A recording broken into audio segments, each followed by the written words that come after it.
can't believe it. Football, bloody hell. But they never give in. And that's the winner. Welcome to the American Red Devils podcast. I'm John. I'm Alex. And we're bringing you the best Manchester United news from this side of the pond. Woo, sir. How we doing? Manchester United win a game. Can't believe it. United won. Burnley 0. Wasn't perfect. Wasn't even great at times, but United grit out an important win on the road against a struggling Burnley side. We needed 3 points. Win, baby, win. That's the motto. We're going to work ourselves into form. The only way to do that is by winning games. Nice performance by Hannibal. Makeshift team in every sense of the word. We just played a game a couple days ago. Injuries coming out of the wazoo. Johnny Evans starts. And Hannibal Mejbri, he starts and had a great game. Shout out to the young lad taking his moment. Bruno Fernandes with the winner. An important game, an important win. Nervy at times, but most importantly, 3 points. On to the next one. How we feeling? How we doing? Look, it's a results-based business. 3 points for United, back against the wall, away. Team's been atrocious away. Patchwork 11, tons of injuries. But it was a little all over the board. I mean, Burnley hit the post. They were in our half a lot in the first half. Wasn't easy on the eyes. But given the 11 we saw, given how everything's gone our way, including that VAR call in the first half, you need to gut out some results, and this was one of them. So, look, are we playing great football? I didn't see it tonight. Did I see some grit? Did I see a little bit of magic from Johnny? Yes. What an assist. Should have had his goal as well. And United fight on. Crystal Palace EFL Cup tight turnaround, then Crystal Palace again. You're going to redo it, both at home. You need to win those two as well. I hope we can find some form off the back of this good result and 3 big points. But we have a long way to go to get everyone healthy, and we have a long way to go to see good football. Yeah, we're far away from that. That's going to come in time, I hope. We all hoping for good football. We definitely saw it in moments last season. We haven't seen it yet. Today was about gritting out a victory. A lot of injuries, quick turnaround, right? We were in Munich as of freaking Friday. So United getting 3 points. That's all that mattered today. 1-0. I always knew it was going to be nervy. It was nervy. Like you said, they had some good chances in the first half. I think we got a grip of the game and grew into it. Probably should have scored at least a second. That Højlund chance in the beginning of the second half was a really good one for him. And it's on to the next one. That's the most important thing. It's like a lot of criticism of this team for good reason. A lot of frustration from the fans for good reason. It's been a really tough start. And now we've got a fortuitous run of games. We've got some easy fixtures. We have to win all those games. Starts with Palace and our cup. It's our cup, goddammit. EFL Cup. It's got our name on it. And it starts with Palace. You get a victory there. You're playing at home. Then you play them again on the weekend. And again. Rinse and repeat. That's all I care about. It doesn't have to be perfect as long as we win. And we showed some fight today. Like I said, a little nervy at the beginning, but we definitely showed some fight if you compare it to the other games this season. I mean, it was a little bit of moments FC. I mean, that goal, it wasn't a consistent attack, creating a ton of chances. Didn't have our full-strength squad. I'm not going to say that I saw a lot of fight. I saw us like maybe fighting for the clean sheet at the end when Burnley was coming on. But I'd say we deserved it. VAR robbed us, but you have to temper your expectations. Mainly, you haven't seen good ball. We haven't seen good ball to date, and I'm not gonna say this is amazing performance. It's Burnley. It's a horrible team. It's away. And Johnny Evans, what a moment for him coming back in the team. You got a lot of haters. Now he's having a lot of supporters online, but United, just a little bit of mashed potatoes to start the season, and we don't know where it's going to go. I think the number one point is it's a long season, and it's a results-based game, and this is a result of 3 points. So I could say, you know what? I wish it looked easier on the eyes, but it's 3 points all day. Credit the squad. Credit the manager. On to the next one. This season will be judged over the long term and not day trading Bayern Munich and not day trading Burnley away. And that's right. It's not our problems aren't fixed because we won today. Our problems are not everything that has been talked about in the press and online because of the performances before that. So it's about getting a win. It's about building up some form, getting players back from injury. We've had injuries out the years. I don't remember a time when we've had so many players unavailable in this squad. Johnny Evans, 2 things can be true at once. He shouldn't be in the team, but he had a good game today and was a terrific assist. Terrific assist for him. But we talked about this before, sir. Is Johnny Evans playing for Manchester City, even an Arsenal, even a Spurs? No, he's not.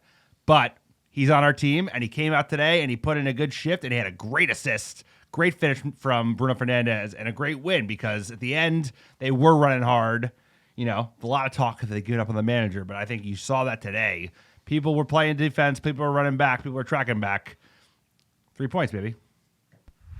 All right, quick PSA for the podcast. You like the American Red Devils and the Muppet Take, and you're hanging in there with this crazy season so far, sir. I don't even 6 games. How many games we played? It feels like 100 already. If you're like us and you live and die by this club, join our Patreon page. Check us out. We don't have any ads on the podcast. We're 100% supported by our fan base. Check out our Patreon, patreon.com/AmericaRedDevils. Tons of benefits, extra podcasts every single month, tons of other amazing VIP benefits from the pod, and you get to join the creme de la creme of the American Red Devils community. If Patreon's not your bag, check out AmericanRedDevils.store. Pick up a scarf, stickers, pins, everything you grab supports the pod. Again, we don't have any ads. Do not sell anything you don't want. Just straight Muppetry from one group of fans to another. Also, check out our blog, AmericanRedDevils.com, sir. And tell them about iTunes reviews. They can like, subscribe, do all those things, I think.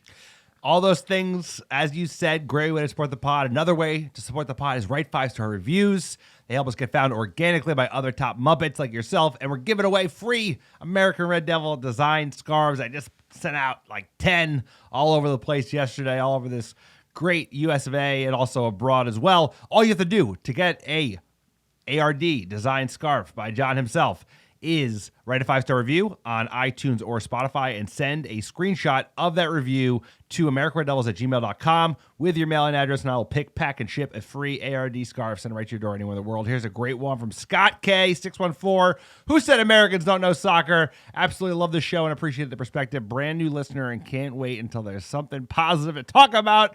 It's amazing how entertaining you are under present circumstances. Hashtag laser out. Appreciate you, Scott. We do our best. We try our best. John and I, we're very good friends. As close as they come. We argue about this team constantly. It's like, it's not just, the wife's line is save it for the pod. We don't save it for the pod. I wish I could just save it for the pod. When you're melting down. It's true. There's so much to talk about. This club is a fucking soap opera, and it's been a very trying couple months. All right, let's break down that Burnley match.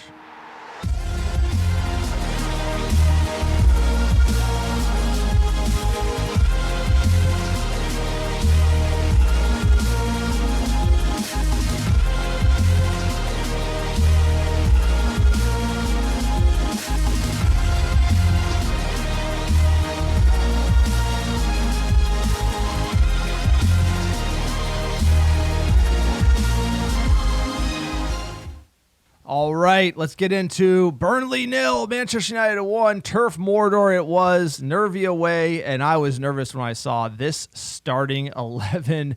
Onana in net, Reguilon, Johnny Evans. Here's Johnny getting his start as a center back. Lindelof, Delo back line. McSauce, Casemiro, Medjbri playing 10. Bruno on the right.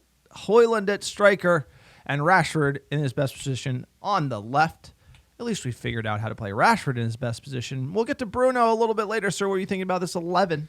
It's patchwork. Like you said, you see that center back pair and you get nervous. That's not the center back pairing you would expect from this Manchester United side in 2023. After all the money we spent to have Johnny Evans and Victor Lindelof back there. Johnny Evans has not started a game in the Premier League for this team since 2015, I believe. So head scratcher there, but it's injuries. We got an injury crisis at this moment. Varane is just on his way back. All of our fullbacks, all of our starting fullbacks are victimally injured. And at the same time, midfield, Mount's coming back into it. Amrabat, he featured at the very end. Hannibal, that's the big shout out. I don't like seeing Bruno on the wing. Bruno is our best player. He's excellent at number 10, one of the best number 10s in the world. And I think you don't get the most out of him by playing him on the wing. That being said, he scored his goal coming off the wing. Great pass from Johnny Evans. But this was kind of I think people were nervous when they saw this 11, especially the youngster and the old timer, Johnny Evans. But let's get into it, sir. Jumping in the first half, United a little shaky to start. They grew into it over halftime. 7th minute, great chance for Bruno after Rashford feeds him, but he blasts it right at the keeper. I mean, this one was Bruno getting in the mix, right? Coming from the right, going to the left, into the channel. Rashford finds him. Great chance. But on the other end, 10th minute, great save from Onana. Looping header is pushed out well. Burnley there on the door right away, early. United, KG out of the back once again. Obviously, you're seeing the Lindelof-Evans combo as being a part of that. 17th, Burnley hit the post. They should score. Cooked up our back line. This one is where it was nervy. To be so exposed so early against a poor Burnley side, that was tough to see. No, the 10th minute one, great header. I mean, it was a great header from the Burnley player. It was like one of those bouncer looping ones corner, and Onana does terrific. The 17th minute, like the center backs just got cut open, and we were lucky. We were fortunate. I mean, this was like, it took us a while to grow into the game, but those 10 minutes, they probably should have scored. So sometimes, luck's been going against United. So sometimes luck can go for us, even though, we'll talk about VAR in a second. 25th minute, Johnny Evans scores from a corner, but VAR overturns. Højlund is obstructing the keeper. It is offsides. Look, this call is one of the more controversial calls in the league. We saw this happen with Xhaka against De Gea at Old Trafford when he was clearly being screened. They do not call this often. Happened on the City goal earlier this year. Howard Webb did admit that was a mistake. Yep. This one, he's touching the keeper. He's in an offside position. I doubt the keeper saves it, but at the same time, he was blocking him and physically obstructing him. I can't disagree with this call. However, it is not the norm that this is called. My thing, and I talk about this all the time, it's like, okay, I agree. He's offside position. He's technically obstructing the keeper, but it's consistency. And that's what I complain about in the league. The reffing is so all over the place that it just based on like who's reffing that moment, where are they home or away, the occasion, because like you said, the City, that shouldn't have been a goal. I don't think City needed the help anyway. I'm sure they would have found a way to win that game, but that shouldn't have been a goal either, and neither should this. So I just want consistency across the league, which is what we don't have. The consistency is a fucking joke for the most valuable sports league in the world, but hey, what are you going to do? After a frustrating first half of football, we end the first half with a little bit of magic. Here's Johnny. From Fernandes, he's made a break from midfield, and on the volley, he hits it! Gorgeous goal! Outstanding technique! And Bruno Fernandes gives Manchester United the lead in added time at the end of this first half. Such a good goal. What a goal it is. The technique to the finish and the delivery, I've got to say, the ball from Evans is fantastic. Beautiful goal. Lindelof slid in. Højlund's home fans wanted a free kick but didn't get it.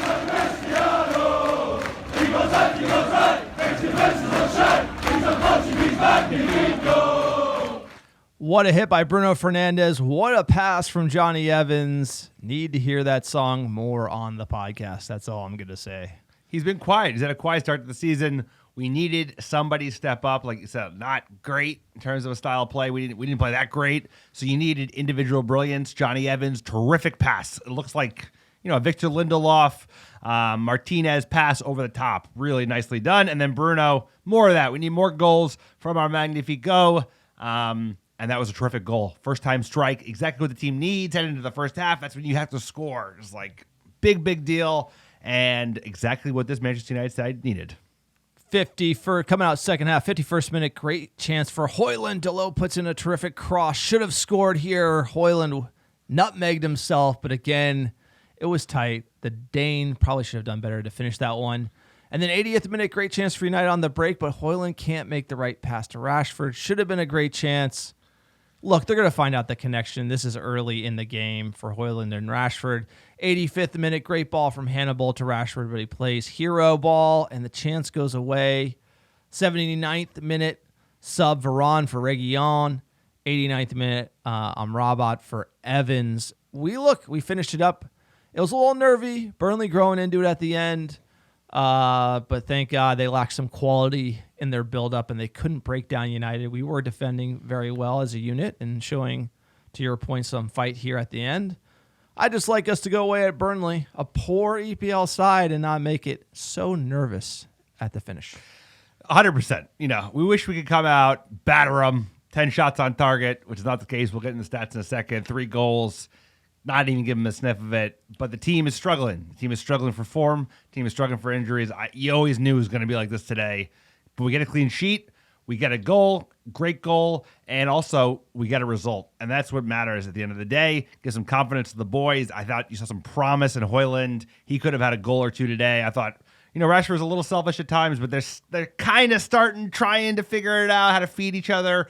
And that will be a very fruitful partnership when they figure it out, because the speed and the strength between Rashford and Højlund was showing that. He was muscling boys in the box. He's going to need time, but that partnership is exciting to see because I think it will blossom. Look, going to the stat sheet, this is kind of where the picture doesn't look so kind to United.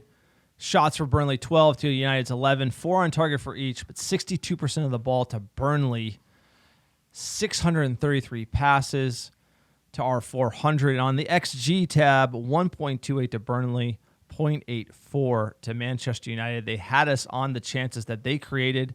And looking at the attacking maps, the patterns of play, the lanes that Burnley was exploiting against United was clearly there. Our attack was very disjointed. The average positions of all of our players kind of all over the board. The tactics are mashed potatoes. You look at Brighton changing 6 coming into United, and they play the same system, and they look great. United don't know exactly what the system is, but we have the difference maker, which was Bruno Fernandes today, that will get you over the line against Burnley. But how is that going to be over the next 30 games? We're going to have to see. We're going to have to see something more against the lower oppositions like the Crystal Palaces of the world. Absolutely. The team needs to build in some form. Tried a different 11, right? We're trying like a different formation. We haven't seen the diamond that much. That's new from the manager. He busted that out against Bayern and a couple times last season, right? Those front two haven't played together much. I agree. United has to improve, have to do better. Burnley are not a good team. Likely one of the teams that's headed for relegation at the end of the season. But at the end of the day, I've been starving, bro. I've been starving over here looking for results, so I'm going to take it all day. Good win.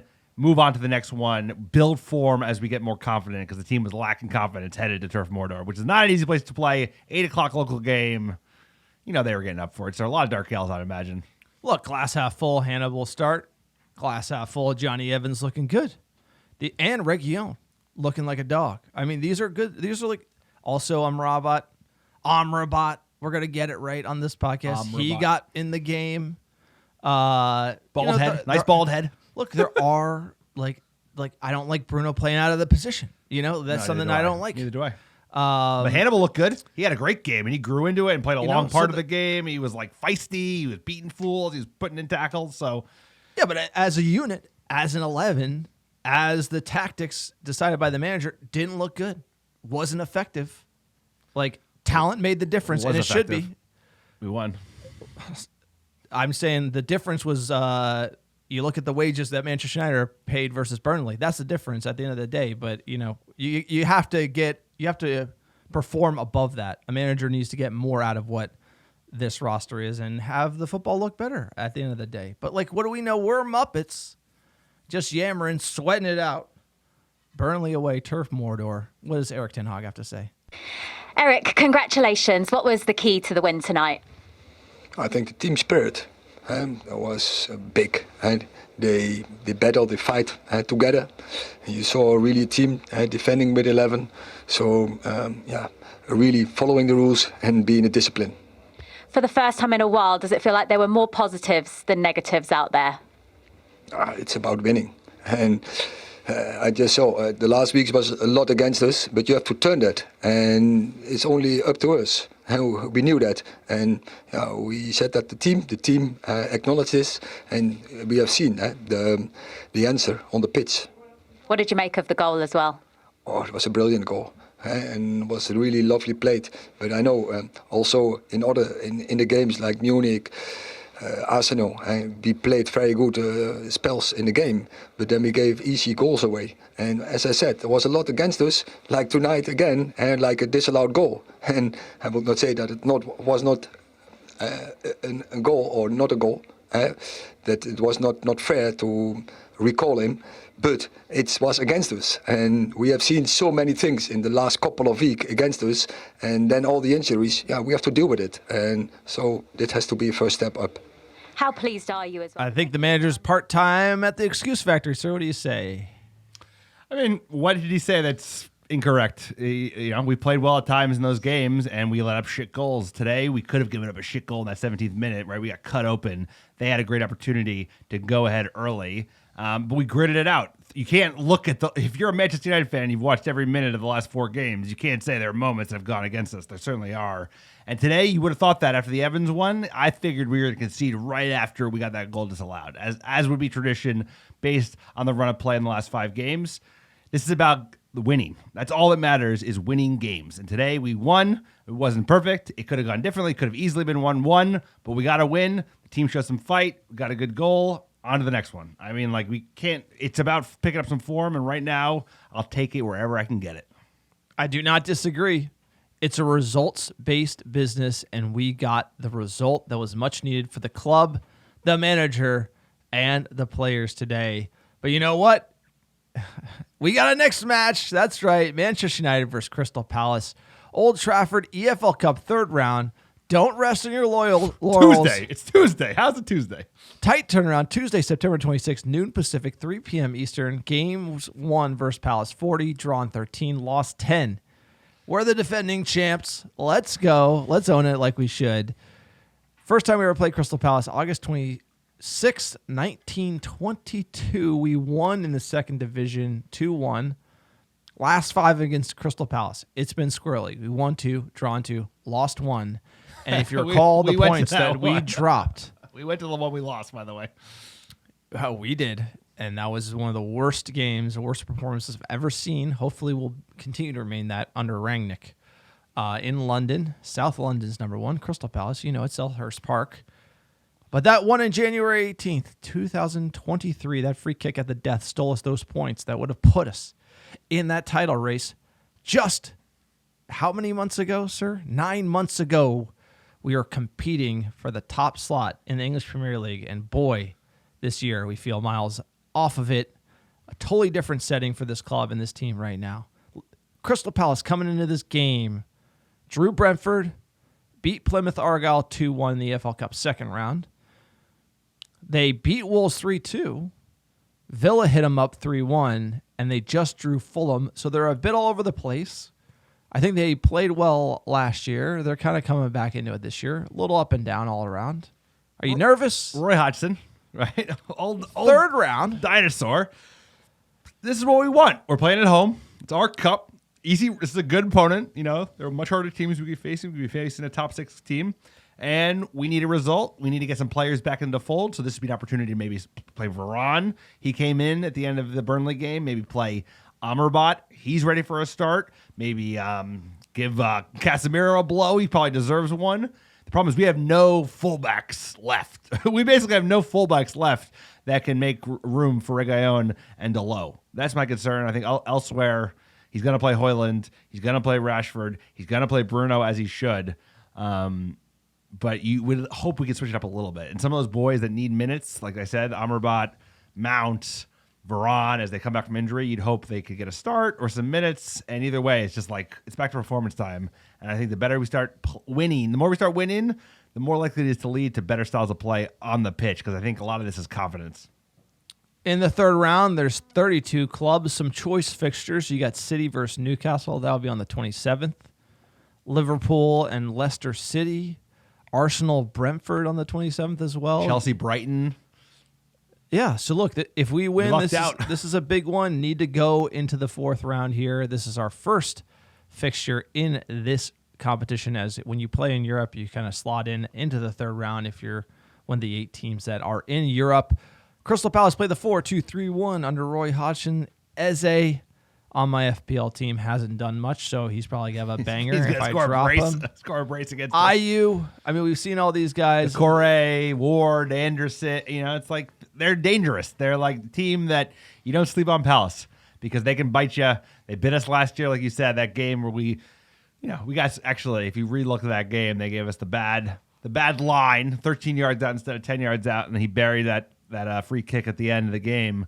But they'll bite you, and if you don't show up, they're going to bite you all over Old Trafford. So we need to win. We need to keep gaining confidence, gaining style of play. But this is what you'd hope for. It's a good opponent compared to we could be facing Brighton or Liverpool. Like that's not fun. The story at United has got to be the injuries. Aaron Wan-Bissaka out till Thanksgiving with a thigh injury. Luke Shaw, who knows when he's coming back. Kobe Mainu as well. Same camp. Malacia. Amrabat, he is back. Magoo, this one's kind of weird. Not like getting mixed messages from Harry Magoo on whether he's injured, not feeling it.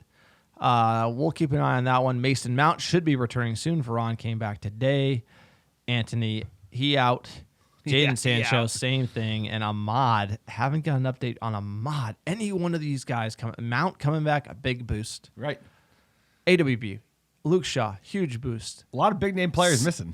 Sancho, just say you're sorry. Come back. Jaden Sandwich, let's go. Jaden Sandwich. All he has to say is he's sorry. Like the manager said, just say you're sorry. And he won't say he's sorry.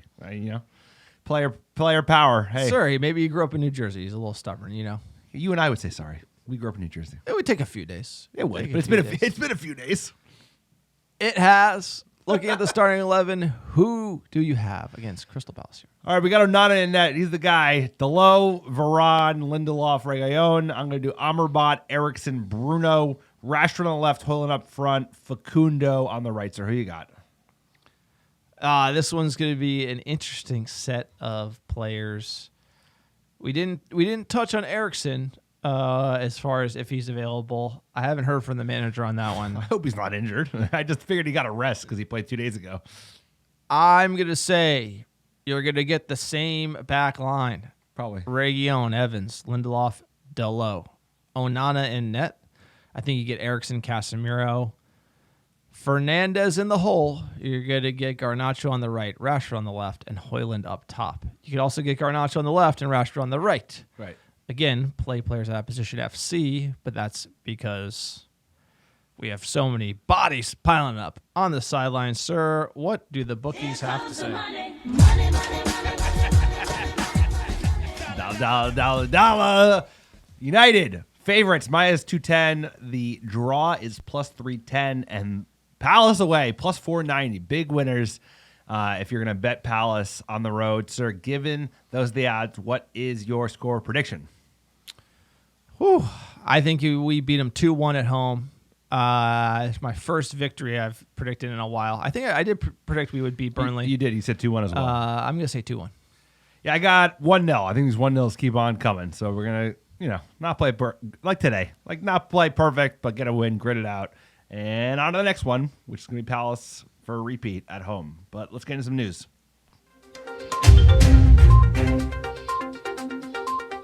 United in the news. Sideshow Bob, a.k.a. Hannibal Mejbri, in talks over a new contract. This came He out. played one game. Why don't we re-sign him? How about that?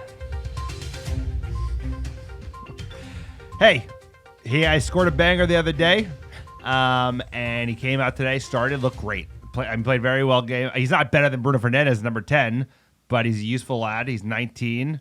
I don't know when his current contract ends, but he's a player I've liked for a long time. He's got the grit. He's got the dog.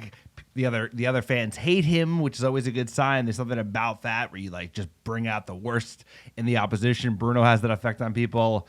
And we need players like that in that position. The midfield, we've got some solid players, but a bunch of them are getting very old in Casemiro and Eriksson. So you're going to need this new crop. Everyone was excited about Kobe running into the season, but maybe Hannibal's the guy to break through from the academy this year. It was Garnacho last year. Maybe it's Hannibal this year. Contract runs out next summer. They have an extra 12 months. He seems like a player. He's young. He's got a little upside. What does he feel? I think he needs to fill out a little bit. Maybe he's 20. But either way, I am bullish on Hannibal Mejbri. Look, he's a good player with potential. Again, it just comes down to depth and performance. So I like to see him getting some more starts, getting some more action. Is there a real dog there? If there is, give him the extension. You don't need to go crazy. You don't need to give him Sancho wages. Ooh, that's a big. Oh my God, that'll be a famous deal. Jadon Sancho. What are you gonna be doing in 2027 when Jadon Sancho's contract runs out, sir? What do you got planned? That's so far away. I It's know. unbelievable. Lifetime You know who's away. also going to be playing for the team? Casemiro's going to be playing for the team in 2027. Who's running this club? Probably. Who's I'm more running bullish. this I'm more club? bullish on a 35-year-old Casemiro than a but you get what I 27-year-old mean. Jadon Sancho, bro. That's you know the you Varane, don't sign bro. the old guy on the 6-year deal. Well, You he's know, actually doesn't get injured every day. Varane's the one. That was the real bust. Because I mean, I love You Varane. gotta When he's be fit, harsh. he's terrifically good. Well, Johnny Evans we're plays so for us, bro. thirsty. We're Come so on. thirsty when it comes to players. We just like Delo 2028. What about like, Donnie like, Van? you Go for know. this list. Donnie Van de Beek, bro. Like at 2026. What are you gonna do in 3 years when this guy's contract ends? It's like- nobody. You can't give him away. It's like every deal we're negotiating against ourselves. It's like the deals we do are so bad, and that's the only thing we're like. Hannibal liked him as a player; has potential, but these long-term deals for everyone just doesn't make sense. It used to be you had to be a dog to get a deal at United, and we were harsh getting rid of people, and now it feels like everybody gets an extension, and that's just not the way it should be. So Hannibal, Just don't give him stupid money. I'm excited about the kid. Good on the manager for bringing him in. He's a dog. He is. It's just, can he do it at the level of the EPL? I don't know. Maybe he's a league guy. Maybe he's a Dutch league guy. You don't know. There's plenty of levels in this game. Next article here, you want to talk about Gary O'Driscoll. Light news week, sir. When you're doing pod every 3 days, you don't get as much of a backfill. We got a new head of sports medicine, Gary O'Driscoll. This was in the news earlier this summer. He came from Arsenal. He's been there for 14 years. We haven't had anyone in his place. I think maybe that's probably not contributing to all the injuries that have piled up. I don't remember United ever having this much injuries, but he was a senior guy at Arsenal, and you know what? The fact that this position just sat open for like 6 months is not shocking given the state of this club and all the things we complain about from the front office, from the Glazers, from the sweaty Paella brothers. But O'Driscoll is highly rated, and hey, I guess we haven't picked up any new injuries in the last 24 hours since he started, so far so good.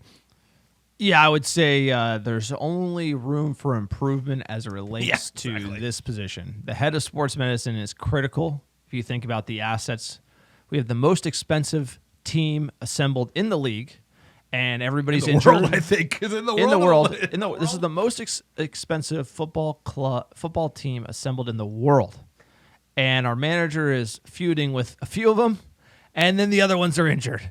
So and then there's also other extracurricular issues, obviously. But everything seems to be going against United, including VAR. So when everything's going against you, it's going to go against you until it doesn't. And we're going to have to wait probably another decade for that to completely reverse course. Because it's only take, one decade? Only one? It's going to take good 20. old Gary here a little while to get up to speed. And number one has to be Carrington in the facilities. But I'm not surprised that the tactics for sports medicine are still from like 08-09, from the last time we won the Champions League. So I'm hoping for a turnaround here. This is an injury crisis at United. It's fair to say injuries are a problem, but it's also fair to say that if you look at that talent on the field, we should be playing better. And that should not be controversial. Next bit of news here. This one is kind of getting into the kind of cuckoo for Cocoa Puffs territory. Sir, I think we have a sound on the soundboard for this. The X-Files theme music. Manchester City's Premier League charges discussed by UK government and its embassy in Abu Dhabi. And the UK government has admitted its embassy in Abu Dhabi and the Foreign Commonwealth and Development Office in London have discussed the charges, which I believe are 115 charges leveled at Man City by the Premier League, but are refusing to disclose the correspondence because it could risk the UK's relationships with the UAE. Again, this is showing you how deep the story of sports washing goes, because at the end of the day, the UAE is a state-owned money coming in and buying a English club with, as a hysterical history, right? We all don't like shitty. Ardwick United going all the way back to the 1800s, cheating right? In 1905. And when UAE purchases the club and they break all the rules for over a decade and they play catch up to United and now they're playing amazing, it's all because they broke all these 115 rules. They lied, they cheated, they stole to get there. This success, the treble, should have an asterisk next to it They couldn't have won that without overinflating sponsorship revenue, lying about it, and like wiring funds, lying about the source of funds. The emails you can see are like disclosed on the internet for everybody. They cheated. The question is, what should be the consequences? Now we haven't heard much about the consequences. And Why is that? Because there will be none. look, the UAE, they are being called out for breaking these rules, and this is a multi-billion-dollar investment. The brand of Manchester City, it's multi-billion dollars, right? It's like they have a lot of money invested in this thing. It's going well. They're winning trophies. And the last thing they want for this investment is to be smeared about how they're cheaters. Yes. And so, like kids throwing the toys out the Prem, they're going straight the diplomatic route. Hey, UK, the UK and UAE are not going to be straight if you come after our club, because we put a lot of money into the local community. We put a lot of money into the stadium. And if you're going to start charging us and start smearing us, then we're going to have a problem with the whole country. And so this is when they're going all in. You know why they're going all in? Because they're guilty as charged. And you know why the UK ain't disclosing it? Because it's shady. And you know what's going to happen? Nothing's probably going to happen, because the UK doesn't like to stand up against Russian oligarchs, doesn't like to stand up against these Gulf nations that are funneling cash into these clubs. And they're going to fold. Why? Because of the cash is too good. And that's probably that at the end of the day. But this is not encouraging to see, because they cheated. They should just be banished. They should be relegated or something. There should be a huge consequence for what they did. And it won't happen. Unfortunately, I hate it.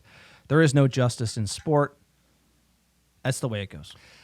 That's the way it goes. It's a much bigger story than even we can kind of illuminate. I mean, look at what MBS said this week. He was on an American news channel, and he was talking about, if I could increase our GDP by 1% through sports washing, I'm never going to stop sports washing. And this is the bargain that the UK government made 20 years ago when they let the first basically state-owned entity join the EPL in the form of Abramovich, Putin, Russia, Chelsea, and they never looked back, right? So at the end of the day, it's too late, bro. It's like they let Chelsea in, they let UAE in with City, and they let in the Saudis with Newcastle, and that money train's never going to stop, whether it be Qatar buying Manchester United or another club. And the problem is that you mix sports with geopolitics, because you have countries that own sports clubs, and then they have a vested interest, right? Like you said, they put a shit ton of money into this club. They don't want to smear it because it's a great way to make UAE look good, talk about how smart they are, kind of veil themselves in this It now works. elite sporting institution that's won in trouble. It does work. It's very effective. Look at Newcastle draping themselves around the Saudi flag and defending even with MBS to just the money, death. like, to be fair, even with only money, like United spent just as much money, and we're horrible. So the Yeah, fact they're that very they well spent run. the They're same well amount run, and they've done a good City job. is very it's well like, run. If we were as well run as City, we would have won titles and we would have probably won a Champions League. But we haven't, because we've been run by numpties. But the point is, government, geopolitics, sports, they've allowed that in. Now it's too late. Now the whole thing is like, sir, they're not going to do nothing. Like you said, nothing's going to come in the 115 charges. City will just kind of brush it off, and everyone's going to shrug. And then there's going to be more and more of this, because money never loses, bro. Money always wins. That's the problem. There's something to highlight where it's just more of the rule of law prevails, right? Broadly, and the rules of the FA, right, the founding basically invented this sport, should prevail. And royalty in the Gulf, amongst the Gulf states, royalty is not used to rules, and they came in, and it's just white collar crime. It's not like they're not like breaking in to other clubs and stealing things, right? It's white collar crime. Like wire fraud. They basically lied about the source of money, Right. and it's not like, I don't Hid think it's contracts. like they don't need to go to jail, but it's against the rules of the game, and they should be punished as such. And they won't be. And trying to get around such rules, when you're caught red-handed and then you try to lie, like it's just the problem that I have is the strategy. They should just be like, look, we pushed the envelope. It's not. They should just basically say the rules aren't fair. We pushed the envelope, and it got us to where we needed to be, and it would only have delayed the inevitable, and just admit it. And that's actually probably what they should do, because then no one would care at the end of the day. They're like, what do you care if this airline paid us $50 million more? It's a stupid rule. 100%. We were already going to win. We just accelerated it. and yada, yada, yada. And no one would care. It's the fact that they're denying that they broke the rules and the fact they're going this diplomatic route. And I just don't have faith that the UK is going to stand up to UAE and City, and it's just going to be one of those things. But to be fair, if you look at the United States, the Houston Astros cheated, and they did, and the MLB did nothing. Right? They covered up the whole sign stealing thing. Leagues do this. Leagues do this because it's bad for business when you have like City who's winning and doing really well, and then you take them out. It hurts the league. You're like cutting off your own hand from like a money and commercial point of view. So there is that to be said. And then there's also to be said what's going on with the PGA Tour in the United States, where right now the Senate's trying to stand up to the PIF and saying, hey, if you want to come into the United States, you want to own the PGA, you got to open your books. Which they ain't doing that. But it's like, if you don't want to come here and play by our rules, you can't come. And so there is a little bit of a stance coming from the U.S. That is maybe different from the UK, where it's more of a don't ask questions type of a relationship. But regardless, there's no right way to handle this, but this doesn't look good. And it's a bad precedent to set for what's going on up at Newcastle, and United floundered. No, and you know what? It has to be said. United has spent the exact same amount of money.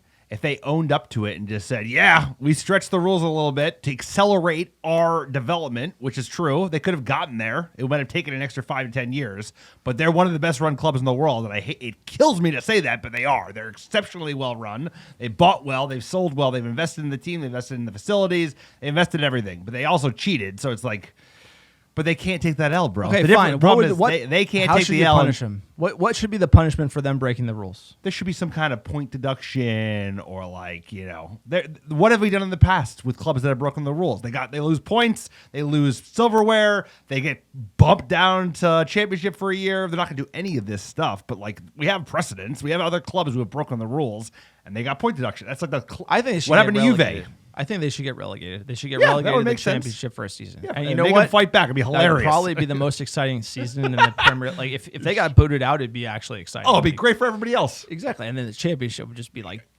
just like 14-0. Holland would score. No, but they deserve like an injury to the club at such a level where players don't want to play there. It'd be good for the league. It would be good for the EPL to like handicap City a little bit, because they're running away with this shit. But they deserve it because I, as far as the old trophies, taking those away, I don't know if you can. I mean, United would get, technically, we would get a title. I believe you have to look at the last decade. And when the statute of limitations was there. But at the end of the day, it should be something serious like relegation. They should go down. Players should want to leave the team. It should hurt them. They should have to get back up. Pep should leave. Should have to rebuild the team. And that's the level of punishment we're talking. And the fact it's so silent, and the fact this is coming out, I just know I have low expectations for what they're going to get, but they should be getting something major because, look, it might be white collar, but it's still against the spirit of the game and against the rules that were in place at the time. And hysterically, those rules prop up United because we make so much money. We have such an advantage over everybody else, and somehow we've squandered that advantage completely due to our incompetent owners and front office. Jumping to fan questions at D_Cole18, quote, "Thank the footballing gods, Reguilon was only sick, not hurt. Højlund looks like a proper menace if we consistently get him the ball in the box. He's good at banging goals. Bruno's the chef's kiss. If we ever get healthy, Erik ten Hag will have us flying. Back in with transfers. His signings are warriors." Bullish. I love it. Finding some positivity. We got a long way to go. I do agree. I think Højlund's a proper maniac, and he just needs the ball. Get fed to him. Let's keep it going. Let's get a victory on Tuesday, and let's keep it going, and we'll figure something out. I think the other story that came out was that United was getting too close to Erik ten Hag's agent. We were doing deals with his agent and his team. Remember, that's kind of how Højlund came to us. That's common. That's very common. It's very Especially common. when you don't have a front office that's competent at all. No, right? You're going to lean on your manager, who's effectively our DOF, which shouldn't be the case. He should not be the DOF, but he is the DOF because our DOF's a nobody. No, it's just talking to. That's usually how it works. If you're being represented by the same, it's the agent Mourinho game did is that. a thing. It's always a thing. It's a thing. You know, at at STRCRM02, a Johnny Evans clean sheet in the year of our Lord 2023 is not something that I thought I would see. Yet we are here. This injury crisis also got us a solid Hannibal performance. I'll take 3 points, and on to Palace we go. I love it. Let's keep it going. Positive. Oh, it feels so good. Hopium, baby. That's all I want. At Moneyline Jesus, Bruno Stunner, Hannibal put in a shift. Weird flop, though. We are still lacking the killer instinct in finishing teams off. Hate to say it, but Holland finishes 2 of those Hoyland chances. 3 points on to Palace in the energy drink challenge. He scores a brace today. I mean, but Holland's the best striker in the world. Could be one of the best strikers of all time if he keeps this up. So it's hard to compare anybody to Holland. But yes, Holland is scoring goals, bro. At Bryguy666, not pretty, but it's 3 points, sirs. Bruno saving us along with Old Man Evans. I like Old Man I Evans, like baby. that. That's got to stick. Old Man Evans is working out with Alex and John You at can the dust Ritz-Carlton me. You Abu can dust Dhabi, me. baby. Hannibal is such a breath of fresh air. My biggest worry is what United will show up. This team is too wishy-washy, and I'm sick of it. I back Ten Hag, but man, I feel sorry for him. At 25, Christian GD25, why isn't Garnacho getting any minutes? I don't know. I mean, when he started those games early in the season, he wasn't terrific. But I agree. Maybe we got a game in a couple days. Hopefully he gets a chance because he's a player. We know that. Look at the goal he probably should have scored against Arsenal. Well, I think it's Rashford and Bruno. You can't take him off. And then if you can't get Garnacho on, that's a little bit of a concern. Like Garnacho should be getting in on the last 20 minutes of the game. You know, I know that it's hard to take Rashford off, but I really don't want to see him hampered, his development hampered by us just never taking Rashford out of the game. You know, I think there is rationale to give him some rest. We got a lot of games. I have Exactly. a feeling he'll get if trust me, it will know in 5 games. Like if he's been frozen out, you'll be able to tell. It's just that like, let's see what happens. Burnley is difficult, maybe not for tracking back. He's not like his first choice, but if he doesn't play against Palace this week, that's going to be something that's going to raise eyebrows. We're going to end this one at Mike United Mets. Quote, professional performance with 5 to 6 starters missing, kept a clean sheet, and handled business. A platform to build on. Burnley under company is city without an infinite budget and financial fair play violations. What we like most is kicking a blue. Thank you, Mike. Thank you, Mike. Look, that's it. 3 points in the bag. On to Crystal Palace. That's it. That's the podcast. You like the American Red Devils? Check out our Patreon page, patreon.com/American Red Devils, AmericanRedDevils.store, AmericanRedDevils.com for all blog content. Sir, give us our top 10 downloads last 7 days. Number 1, how you doing? How you doing? Los Angeles, California, Chicago, Illinois, Dublin, Ireland, New York, Dallas, Texas, Brooklyn, New York, Philadelphia, PA, Melbourne, Australia, Phoenix, Arizona, and last but not least, San Francisco, California. Appreciate all the American Devils listening week in, week out. Couldn't do it without you. Games are coming thick and fast. We got Palace on Tuesday in the EFL Cup. We got Palace on Saturday in the league. We'll be with you every step of the way. Let's keep the wins a-coming. We need them. Would like to see Hoyland scoring. Need to get the Danes some goals. Feed that man. Glory, glory, Man United.